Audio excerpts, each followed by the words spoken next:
আমরা মুসলমান, আমরা কিন্তু নামাজ রোজা হজ যাকাত সবই করি, কোরআন তেলাওয়াত করি, আলেম সবই করি, কিন্তু আমাদের মধ্যে জিকির নেই। অনেকে বলবেন যে জিকির তো আছে, আসলে জিকির নেই। কেন? যে হৃদয়ের মধ্যে 10টা জিনিস আছে, কামনা বাসনা লোভ লালসা হিংসা বিদ্বেষ অহংকার রিয়া। এমনকি আপনি প্রমাণ করে দেখেন, আমি একটা ফর্মুলা আপনাকে দিচ্ছি।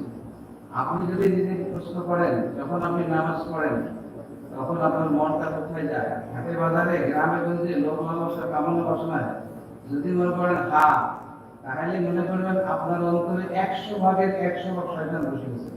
আপনি আলেম হন আর মুফতি হন আর ইমাম হন আর বড় ওয়াইজিন হন আর তারা মুসলমান মানুষ হন, কোন মানুষকে শয়তান চাকরি করবে না। আমরা এত ওয়াজ করি, এই যে বাংলাদেশে এত ওয়াজ হচ্ছে, দিন দিন মানুষ ভালো হচ্ছে না খারাপ হচ্ছে? বলেন, ভালো হচ্ছে না খারাপ হচ্ছে? দিন দিন মানুষ খারাপ হচ্ছে। কেন? এটার মূল কারণ এই ওয়াইজিনদের, এই ওয়াইজিনের একজন মূল দায়ী। কেন? আল্লাহ তাআলা স্পষ্ট বলে দিয়েছেন কোরআন পাকে, যার কলবে জিকির নাই তার কোনো কথা শোনা যাবে না, তার কোনো আনুগত্য করা যাবে না, কারণ তার কলবগুলো কাফের।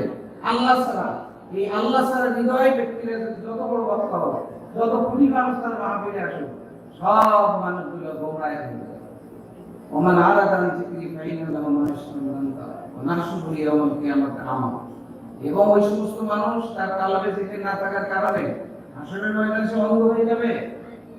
এবং নবীজি বলেছেন, মাসালুল লাযী ইয়াসকুরুল্লাহ ওয়াল্লাযী লা ইয়াসকুরুল্লাহ মাসালুল হাইয়্যি ওয়াল মাইয়্যিত। যে ব্যক্তি জিকির করে সে জিন্দা। জিকির মানে আল্লাহর ইসমে আযমের নাম আল্লাহ। এই নামের এত বড় শক্তি যে মরা মানুষ জিন্দা হয়ে যেতে পারে। মরা মানুষ জিকির করলে জিন্দা হয়ে যেতে পারে। আর মানে হয়, এটা হলো মুজিজার ব্যাপারে। ঈসা আলাইহিস সালাম 4 জন মরা মানুষকে জিন্দা করেছিলেন, বলছেন কুম্বি জিন্দা। আল্লাহর নামের মহিমায় তুমি জিন্দা হয়ে যাবে। কিন্তু উম্মতি মুহাম্মদের বেলায় মরা কবর জিন্দা হবে। মরা মানুষ জিন্দা করা যত সহজ, তার চেয়ে কঠিন হলো মরা কবরকে জিন্দা করা। আপনারা যারা এই মাহফিলে আসছেন, আমাদের হুজুর এখানে আসছে, আমাদের মাহফিল এত লম্বা চওড়া না, আমরা গলাবাজি করে ওয়াজ করতে চাই না। আপনারা যদি ঈমান নিয়ে কবরে যেতে চান তাহলে আপনারা শুনুন, যখন আপনারা কবরে যাবেন তখন 3টে প্রশ্ন করা হবে। কয়টা? একটা মানবকে, আমার দিনকে, আমার আমিকে। মনে করেন আমাকে বললো মানবকে, আমি বললাম আমি তো বড় হুজুর সাহেব, অনেক ওয়াজ করে বেড়াইতেন, অনেক বড় এলিম আলাম ছিল। হবে আপনার কলবি ইলম সেটা ফরজে আইন। কেন হুজুরেরা এটা বলে না? কেন ওয়াজে এটা বলে না? কেন ইমাম সাহেবেরা বলে না?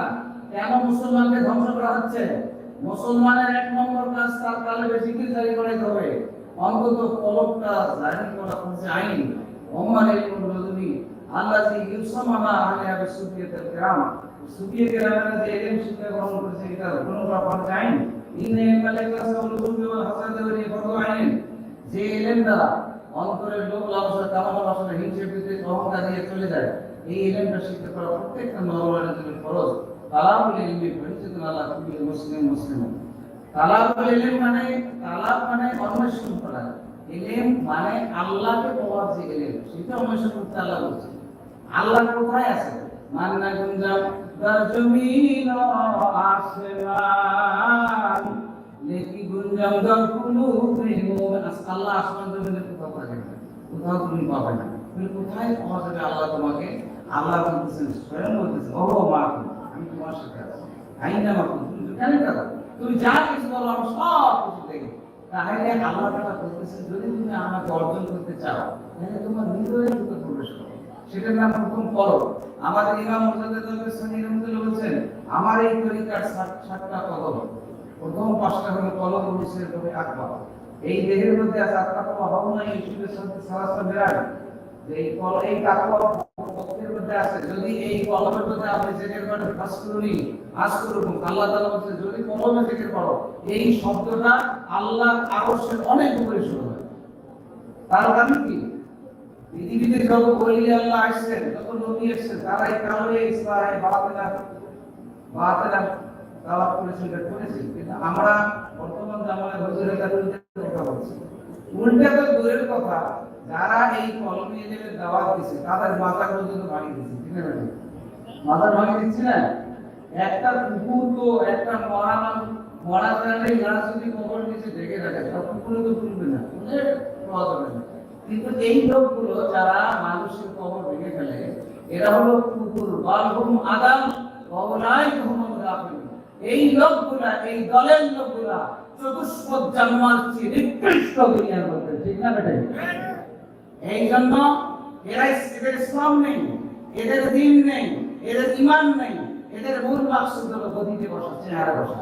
কোন নবী, কোন রাসূল কেউ ভোট করেছেন? কেউ ভোটে দাঁড়িয়েছেন? কেউ গদিতে বসেছেন? কেউ রাজনীতি করেছেন? এরা বলে রাজনীতি করো। রাজনীতির আরবি শব্দ সিয়াসাত। সিয়াসাতের বাংলা শব্দ আবার মুর্শিদ বলেছিলেন সিয়াসাত মানে ফিতনা। যারা ইসলামের নামে হত্যাও দেয়, গাড়ি পড়ে, অ্যাম্বুলেন্স ভাঙে, মানুষ খুন করে, এই কাজগুলো ইসলামের মধ্যে সম্পূর্ণ হারাম। হারামটাকে তারা ইসলাম করে চালিয়ে দিচ্ছে, ঠিক না? আপনারা খাচ্ছেন, গিলি খাচ্ছেন। হাসরের ময়দানে এই ব্যক্তিগুলা কি করে নিতে হবে? আমার ভাই আগে বলেছেন, রুমি সাহেব একটা ওয়াজ করছেন, কোরআনের আয়াত, যে ব্যক্তি থেকে করে না আল্লাহ একটা শয়তান তার উপর নিয়ে যেতে বললেন। তাহলে আপনারা যত আলেম হন না কেন, আপনি যত আলেম হন না কেন, আরে জিকির না করার কারণে আপনার মধ্যে শয়তান আছে, এলেমের খোসা তো আপনার আছে। আমরা নিজেকে মনে করি বড় আলেম, আমি সবচেয়ে বড় আলেম। আরে সবচেয়ে বড় আলেম কিছু শয়তান, বড় আবেগ কিছু শয়তান। তার কি করে দিতে হয়েছে? মানুষের মধ্যে হিংসা যদি না যায়, বিদ্বেষ, লোভ লালসা না যায়, আপনি যত বড় আলেম হোক আপনার ধ্বংস অনিবার্য ধ্বংস। ইমাম আবু হানিফা রাহমাতুল্লাহ তিনি মুরিদ হয়েছিলেন, ইমাম শাফি মুরিদ হয়েছিলেন, মুহাম্মদ বিন হাম্বল মুরিদ হয়েছিলেন, ইমাম জাফর সাদিক মুরিদ হয়েছিলেন, আবু বকর সিদ্দিক রাদিয়াল্লাহু মুরিদ হয়েছিলেন। আপনারা মুরিদ হওয়ার বিরুদ্ধে ফতোয়া দিয়ে বসেন, অথচ আল্লাহ তাআলা আপনার কথা বলছেন, হে আমার রাসূল, নিশ্চয়ই যারা আপনার কাছে মুরিদ হচ্ছে, বায়াত হচ্ছে, তারা আল্লাহর হাতে বায়াত, আল্লাহর হাত আপনার হাতের উপর। এখন আপনারা এখানে যারা আসছেন, এই মাহফিলে আমার সংক্ষিপ্ত কথা শেষ। যে আমাদের হুজুর আমার 10 মিনিট কথা বলতে বলেছেন। মূল কথা কি? যদি কবরে জিজ্ঞেস করে মানদ্রব্য, আপনি কি বলবেন? বলেন কি বলবেন? আমি নামাজ ইসলাম, 5 ওয়াক্ত নামাজ পড়ছি রে, বা রোজা করছি, হজ করছি না। সবচেয়ে বড় ইবাদত হলো জিকির করা। ওয়ালা জিকরুল্লাহি আকবার। কিন্তু ফতোয়া দেন কোরআন শরীফ পড়া জিকির, এটা আল্লাহর বিশেষ জিকির। সূরা মুজাম্মিলও আছে, ওয়াজকুর ইসমা রাব্বিক ওয়া তাবাক। হে আমার নবী, তুমি আল্লাহর নামে জিকির করো। এই জিকির ইসমে আযমের জিকির ছাড়া কলবের কথা খুলতে পারে না, শয়তানও পালাতে পারে না। আমাদের হুজুর এখানে আসেন, আমরা অন্য কথায় বিশ্বাসী। সেটা হলো আপনি যখন কবরে যাবেন, আপনার এলেম কালাম, আপনার ধন দৌলত, সন্তান কোনো কাজে রাখবে না, শুধু কলবে ছিল, মানে অন্তর শুদ্ধ করতে হবে।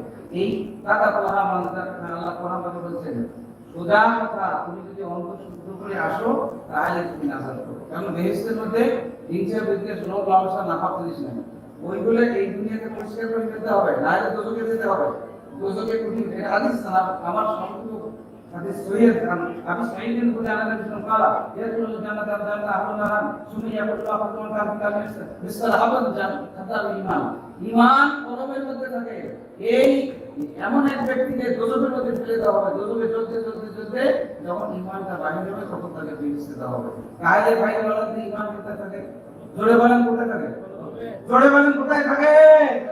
তাহলে আমরা কলবে এলেম আমাদের সমাজে চর্চা আছে। আমরা ছোট্ট একটা ক্ষুদ্র দল হাকিমাবাদ থেকে আসছি, এই গরিবুর ভাই বোনদেরকে আমরা এই তরিকা দেওয়ার জন্য।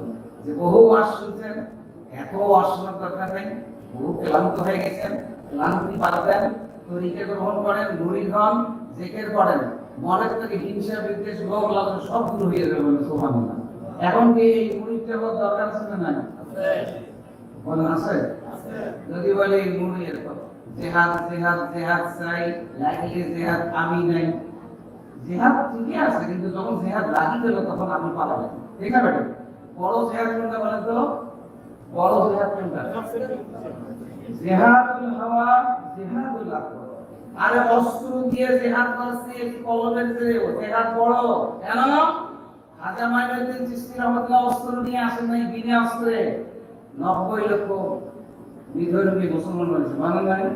আর আজকে থেকে ফিলিস্তিনে কত লক্ষ লোক অস্ত্র দিয়ে কিছু করতে পারছে না, তার মূল কারণ হলো কলবে ইলম নাই। আমাদের হুজুরদের মধ্যে নাই, আমাদের বক্তাদের মধ্যে নাই, আমাদের ইমামদের মধ্যে নাই, আমাদের দেশের মধ্যে নাই, এগুলো বন্ধ হয়ে গেছে। এই জন্য আমরা ক্ষুদ্র একটা আমার দল, আমাদের হুজুর এখানে আসছে হাকিমবাজার থেকে, ওনার নেতৃত্বে আমি আপনাদের বললাম, যদি এই খাস মুজাদ্দিদ দিয়ে তৈরি মুড়ি হন, মাত্র 40 দিনে কলব জিন্দা হয়ে যাবে। গ্রহণ করতে রাজি আছেন? বলেন রাজি আছেন? জোরে বলেন আছেন? তাহলে সবচেয়ে বড় জিহাদ হলো নফসের বিরুদ্ধে জিহাদ করা। সবচেয়ে এই নফসকে যদি পরাহত করতে না পারেন, তাহলে সওয়াবের ফজিলত নয়। নফসের ষড়যন্ত্রের সঠিক পদ্ধতি, নফসকে ষড়যন্ত্রকে আপনাকে ধ্বংস করে দিতেছে, এটা নিবারণ করার জন্য, এটা শিক্ষা অর্জন করার, মানুষ হওয়ার জন্য। যে ব্যক্তি কলমি ইলম জানে না, সে মানুষ না। ওই মানুষের নাম আল্লাহ দপ্তরে লেখা থাকবে যার কলব সূক্ষ্ম। এখন ভাই আমরা আপনাদের দাওয়াত করলাম কলমি ইলম শিক্ষা করা কি ফরজে আইন, কি বলেন? ফরজে কলমি ইলম শিক্ষা করা কি? এটা আপনারা শিখবেন না? শিখবেন। তা শিখতে কিভাবে শিখতে হবে? এটা মাদ্রাসায় গেলে হবে? এটা মুরিদ হওয়ার পর আপনাদের আমল দেওয়া হবে, ওই আমলের মাধ্যমে আপনারা শিখতে পাবেন।